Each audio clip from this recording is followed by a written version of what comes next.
everybody, and welcome to the final video in my short series, Starting as a First Year Teacher, Things I Wish I Knew. And this last little video is called Random Extra Tips Part 3, simply because I couldn't think of a better heading. And I'll basically just be discussing a few extra tips, things that didn't fall in under any of the previous categories and that you might find useful in your journey.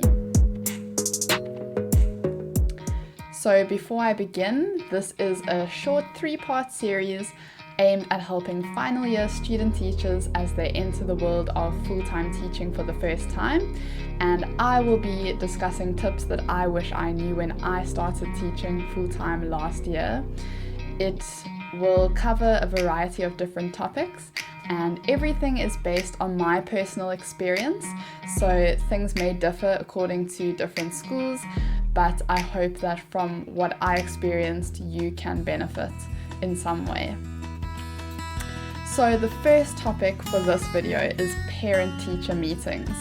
Now, lots of student teachers especially reached out to me on this topic and wanted to know things like how they can prepare, what they can expect, and what they need to discuss with parents.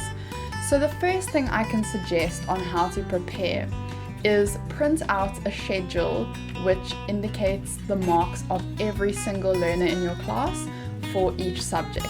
So you've got a piece of paper or a little booklet in front of you that has all the information that you need regarding their marks.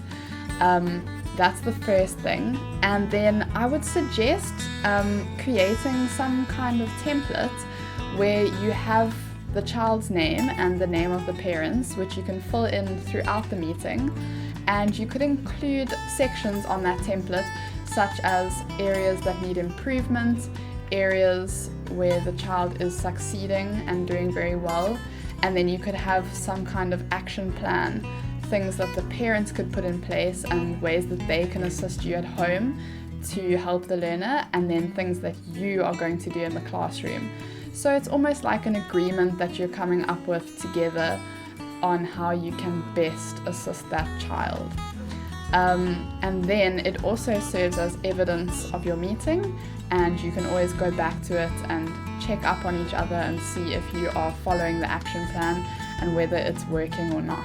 So it's always good to have some form of evidence during or fill something in after the parent-teacher meeting.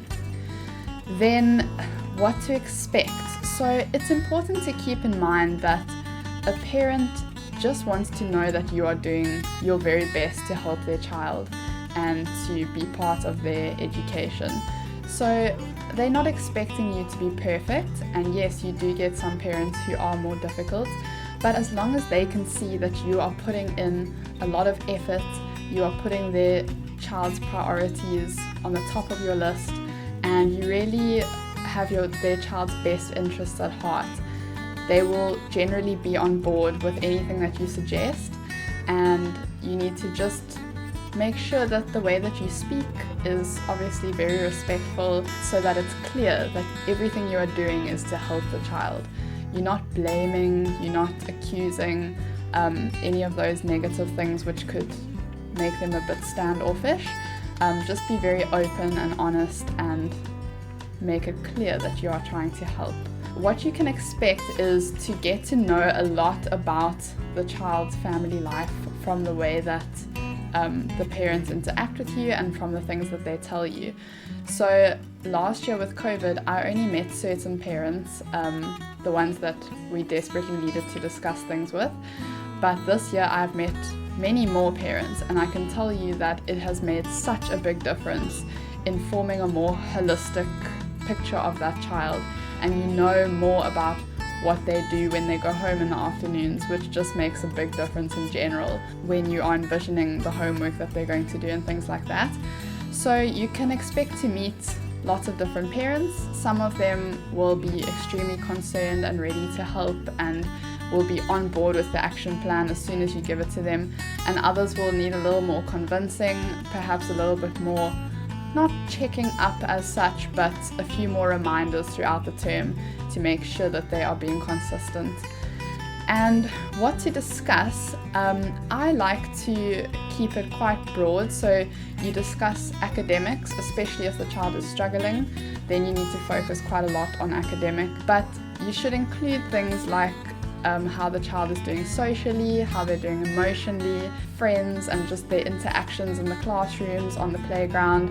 Perhaps they are very strong physically at sport, or if there are any issues with that. Just try and, as I said earlier, form a more holistic picture of the child, and don't focus only on academics, because that's not all that's important.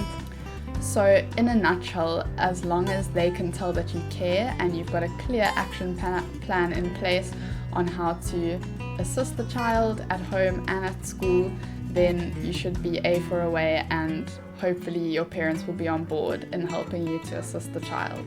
And then something else which is useful to keep in mind is trying to stick to the allocated slots. Lots of parents will want to stay for a lot longer than, say, the 10 minutes that they have, which is why it's very important to be prepared so that you can say everything you need to say in the time, and you need to try and stick to the time slot.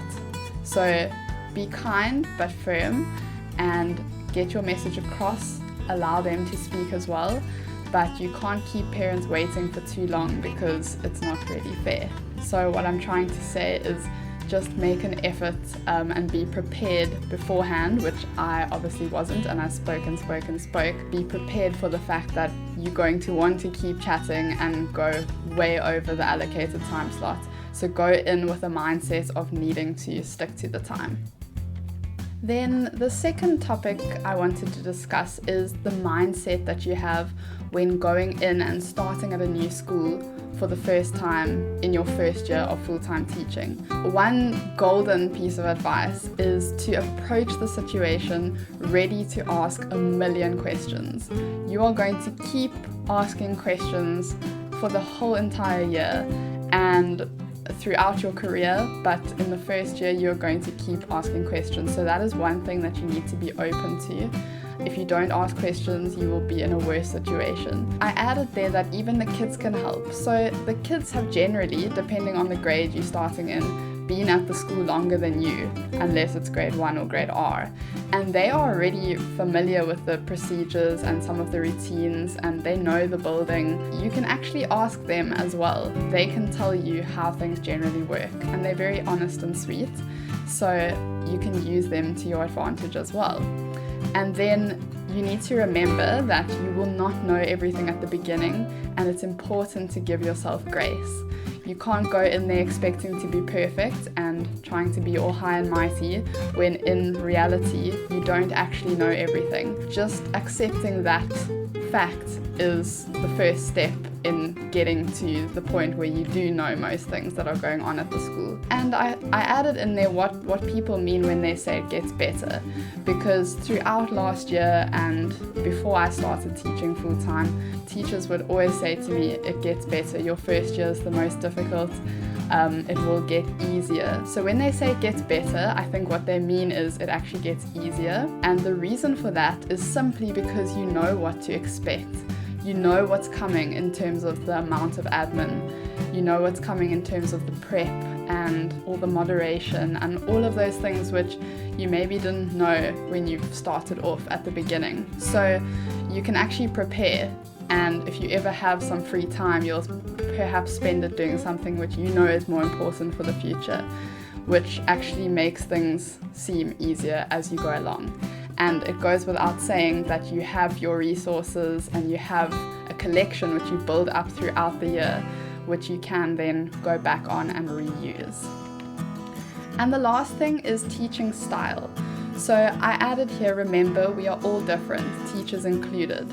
I think sometimes people have expectations of how a teacher needs to be, how they need to teach, how they need to act, and just like any human being, we are all completely different. And in the first year, especially, it's an interesting time because you have been in a classroom watching different teachers when you were in school yourself, and then as a student teacher being part of another teacher's teaching style. You don't really get a chance to find your own teaching style in that time. You get bits here and there through the lessons, but you're kind of doing things the way that that teacher likes it to be done.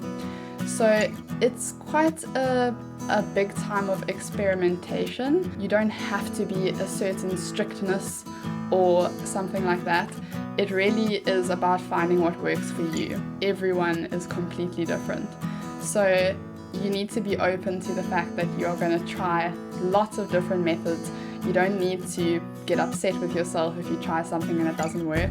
It's all part of the process. I actually remember watching some videos like this before I started and feeling extremely anxious because there weren't any videos that told me what I'm telling you now, which is you actually just need to let go and ask questions. Give yourself grace, be open, accept the fact that you're going to learn throughout the whole year and you are not going to be fitting into one solid mold, which is an expectation of a teacher.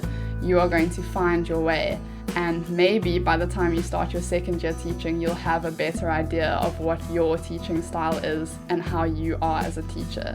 And I'm sure that will change as well, but it's a very flexible time when you start for the very first time. Please follow me and follow my journey on Instagram. I am Educate. I post videos where I teach my children little songs and fun ways to approach different topics for different subjects, specifically to grade 5. Please follow and subscribe to Forrester Tutoring. I also post videos on my channel which help the grade 5 learners themselves with different subjects. And then on the last point, joining the online teacher community, I have had a few questions on how they can actually do that. So as I've said, I've joined this community on Instagram, and one way that you can do it is to join the Instagram teacher loops. So what happens is one of the very well-known teachers will post a picture and start a loop, and what you do is you can follow all the teachers who are part of that loop, and you'll see through the comments and through the hashtags who is part of the loops, and through that way you actually start following a whole lot of new teachers and they start following you.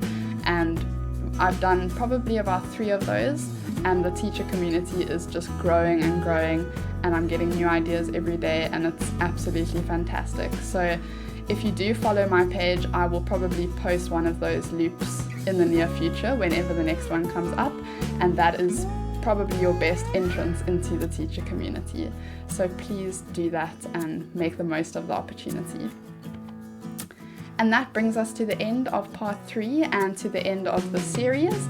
I really hope that you enjoyed it and that these tips will be helpful for you, that you can implement them, and that they make your journey just a little bit easier from the beginning. Thank you so much for watching.